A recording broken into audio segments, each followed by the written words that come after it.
Kumusta po kayo? Bago po ang lahat, first things first.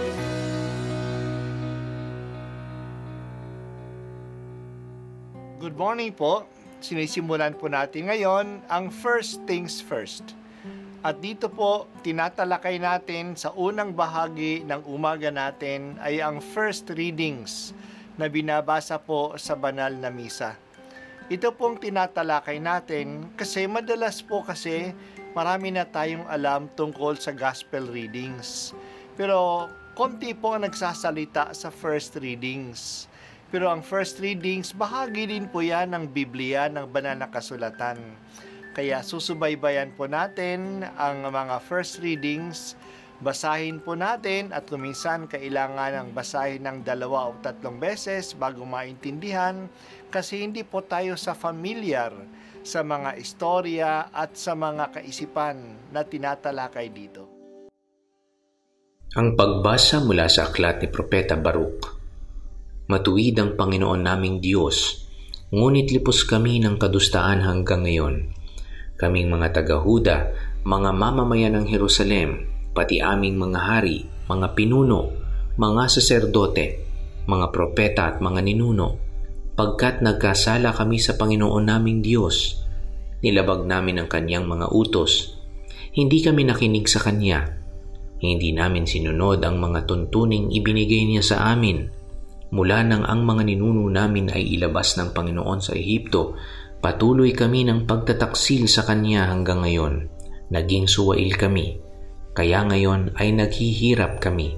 Nagaganap sa amin ang sumpa na ibinabala ng Panginoon sa pamamagitan ni Moises nang ang mga ninuno namin ay ialis niya sa Ehipto at dalhin sa isang lupaing mayaman at masagana sa lahat ng bagay. Hindi namin pinakinggan ang mga salita ng Panginoon naming Diyos sa pamamagitan ng mga propeta. Ang sinunod namin ang masasamang hilig at panay kasamaan ang aming ginawa. Sumamba kami sa mga Diyos-Diyosan at gumawa kami ng kinasusuklaman ng Panginoon. Ang salita ng Diyos. Salamat sa Diyos. Si Baruch ay ang sekretary ni Propeta Jeremias.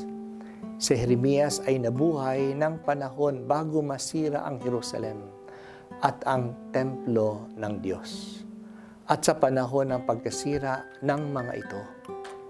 Noong panahon niya, ipinagtatanggol ng mga Hudyo ang lungsod ng Jerusalem laban sa pagsasalakay ng mga kaaway ng mga Babylonians. Pero sinabi ni Jeremias na hindi nila mapipigilan ang tagumpay ng kaaway kasi ito ay parusa ng Diyos sa kanilang pagkakasala. Ganun nga ang nangyari.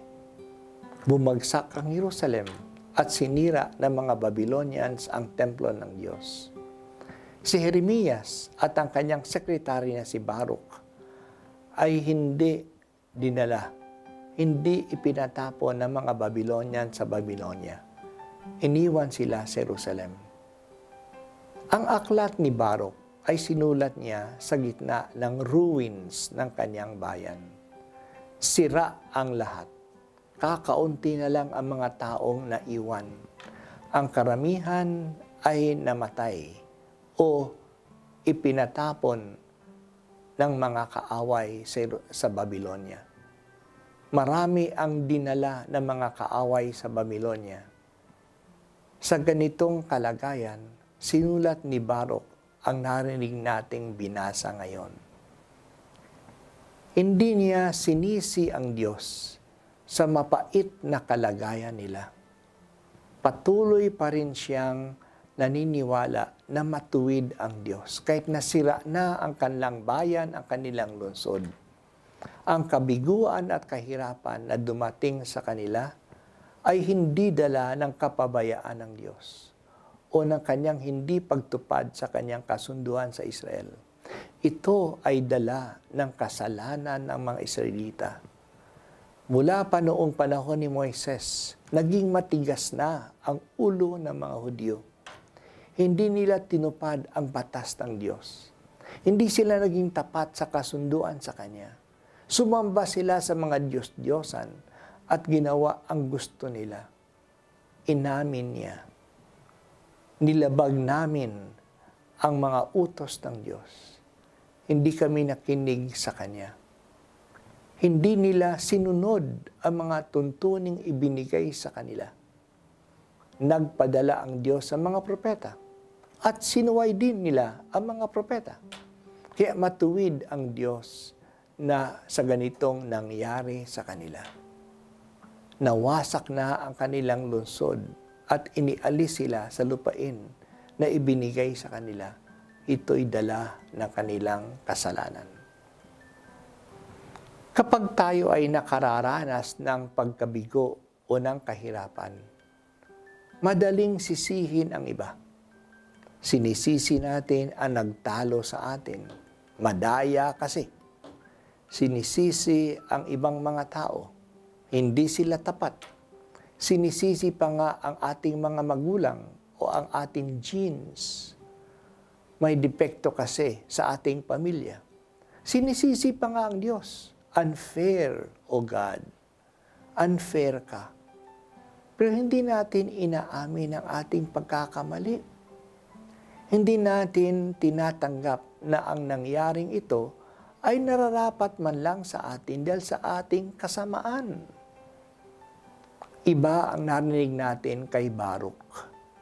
Matuwid ang Diyos. Bayan ng Israel ang may mali. Kasama na ang kasalanan ng kanilang mga ninuno. Ang mga ito ay kanyang inako. Sana sa harap ng kabiguan o ng kahirapan, magpakumbaba tayo. Ang pag-amin ay nagdadala ng pagsisisi. Ang pagsisisi ay nagdadala ng pagbabago. At kinalulugdan ng Diyos ang pusong mababa at wasak. Kinaaawaan niya ito at tinutulungan. Hindi matiis ng Diyos ang taong may mababa ang loob na nagsisisi. Mahabag po kayo sa amin, O Diyos. Alam mo ang aming kahinaan at ang aming kasamaan. Maawa ka sa amin. Ang unang pagbasa, at ako po ay si Bishop Broderick Pabilio dito sa First Things First.